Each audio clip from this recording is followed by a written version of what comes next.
To infinitive phrase merupakan salah satu frase yang penting untuk dikuasai karena dia juga memiliki fungsi yang sangat vital dan sangat penting dalam pembentukan kalimat.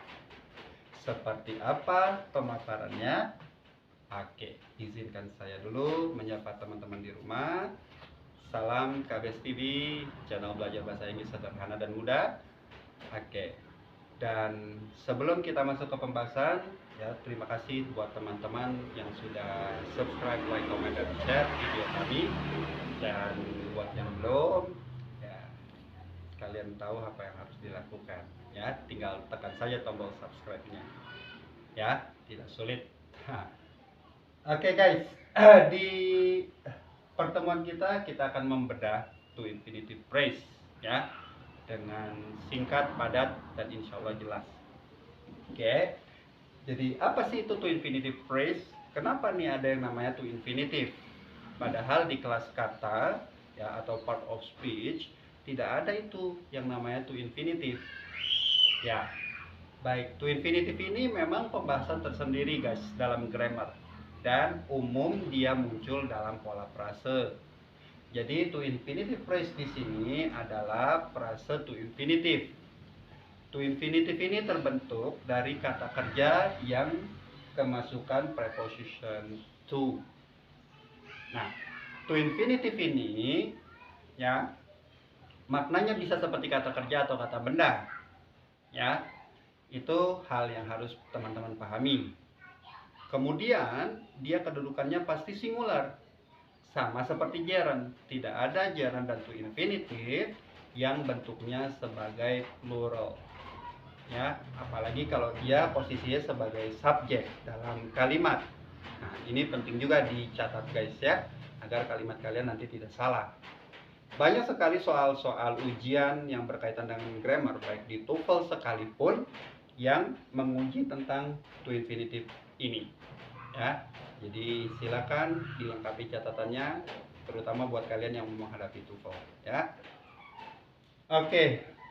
Kemudian secara fungsi dia bisa jadi subjek, objek, atau komplement. Kenapa? Karena to infinitive ini serumpun dengan kata benda guys. Nah, jadi noun itu dia punya saudara kembar namanya gerund dan to infinitive. Jadi kalau teman-teman sudah paham noun, insya Allah gerund dan to infinitive ini tidak akan terlalu sulit. Nah, tapi kalau riwayat pembentukannya nanti kita akan bahas lebih jauh. Kenapa bisa terbentuk gerund dan kenapa bisa terbentuk to infinitive, ya? Oke. Nah, beberapa poin kita sudah singgung, kemudian berkaitan dengan rumus. Nah, sama seperti prepositional phrase dan gerund phrase, to infinitive phrase rumusnya juga sama. Jadi to infinitive diikuti oleh object of to infinitive atau diikuti oleh objeknya. Oke. Nah, biar lebih jelas, ya, teman-teman bisa lihat contoh-contoh ya di papan yang saya sudah tuliskan. Ya. Di sini ada to read many books, to speak English, to write a journal, to learn English. Oke. Kita bahas satu persatu ya. To read many books. Jadi kalau kalian ketemu ya rangkaian kata seperti ini, teman-teman bisa lihat. Kalau di awalnya to dan diikuti verb 1, ya itu dia pasti to infinitive. Oke. Nah, kemudian many books ini adalah objeknya yang berbentuk noun phrase. Ya, many-nya sifat, books-nya ya adalah kata benda. Dan bendanya bisa tunggal, bisa jamak. Saya kasih kurung, nanti maknanya berubah ya. Ya, many books atau a book, terserah. Kemudian to speak English, to speak ini to infinitive. Kemudian English ini adalah objek yang berbentuk kata benda. Contoh berikutnya to write a journal. Ya, untuk menulis sebuah jurnal atau menulis sebuah jurnal, to infinitive. Ya, to write-nya ini to infinitive. A A journal ini adalah objeknya yang berbentuk noun phrase. Oke? Sama dengan contoh yang terakhir. To learn, ya, ini to infinitive. Kemudian grammar ini adalah objek of to infinitive. Oke? Ya, azan. Kita pause dulu atau tidak ini, guys? Sebaiknya kita pause dulu ya. Kita dengarkan dulu suara azan. Ya, tolong di pause dulu. Go. Oke, saya ulangi ya. Mohon maaf tadi ada azan. Ya, to read many books. To read ini adalah to infinitive. Many books adalah object of to infinitive. Ya, jadi membaca banyak buku. Penerjemahannya seperti bahasa Indonesia. Tulis saja ya. To speak English, berbicara bahasa Inggris.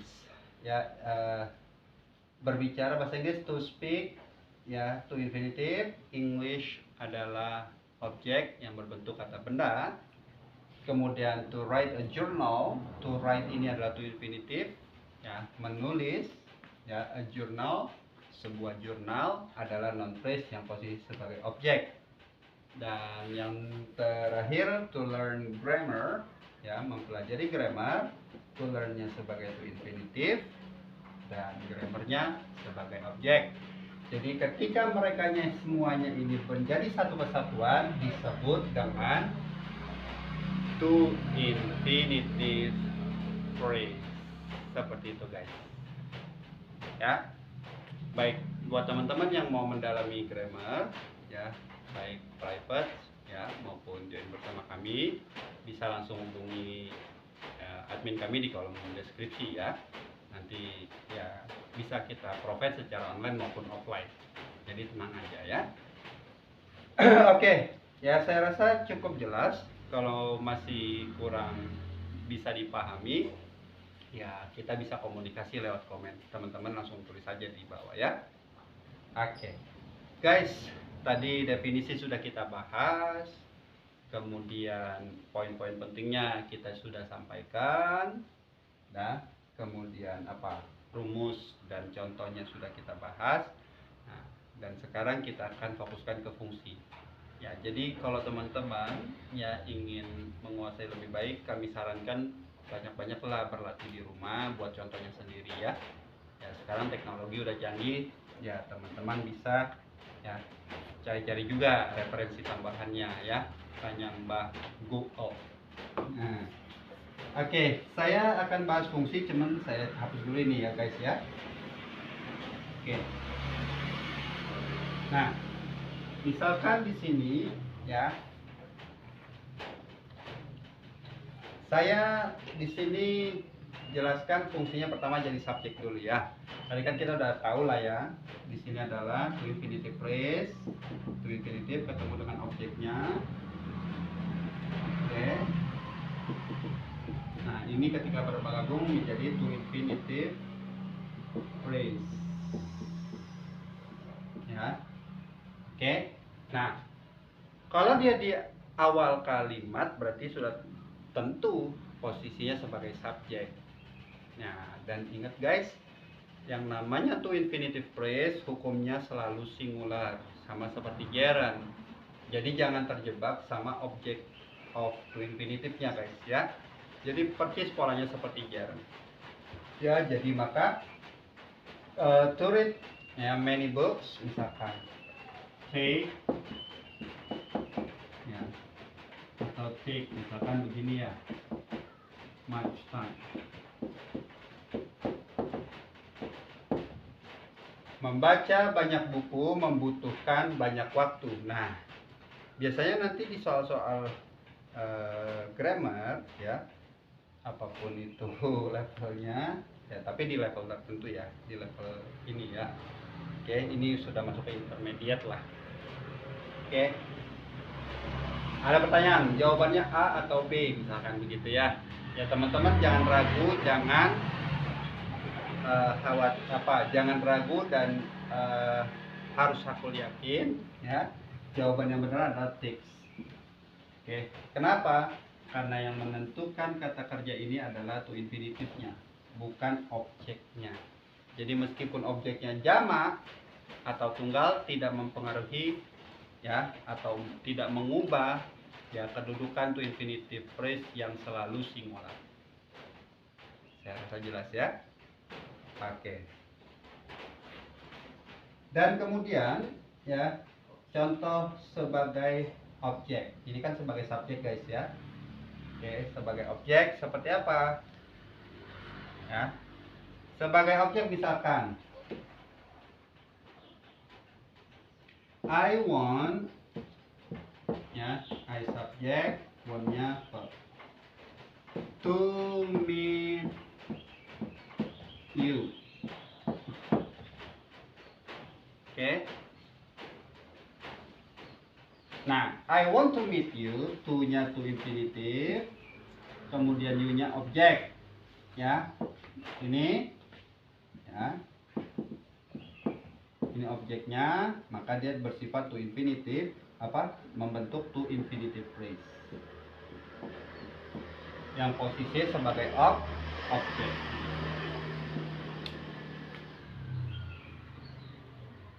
Oke, clear?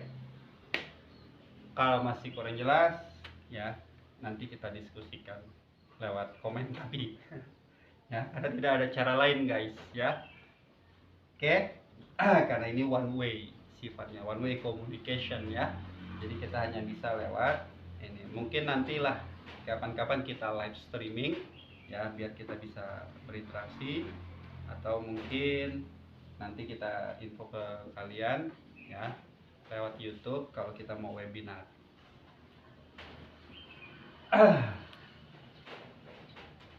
Nah, kemudian sebagai komplement. Nah, ini sebagai objek sudah, sebagai subjek sudah, sebagai komplement bisa nggak? Bisa dong guys. Nah, misalkan contohnya the purpose of this channel is to educate ya many people.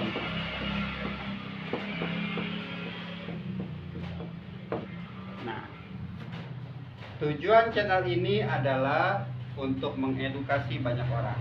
Nah, the purpose of this channel subject ini is-nya be, dan to educate many people adalah to infinitive phrase yang posisi kedudukannya sebagai komplement. To educate ini to infinitive, many people adalah objek, terbentuklah to infinitive phrase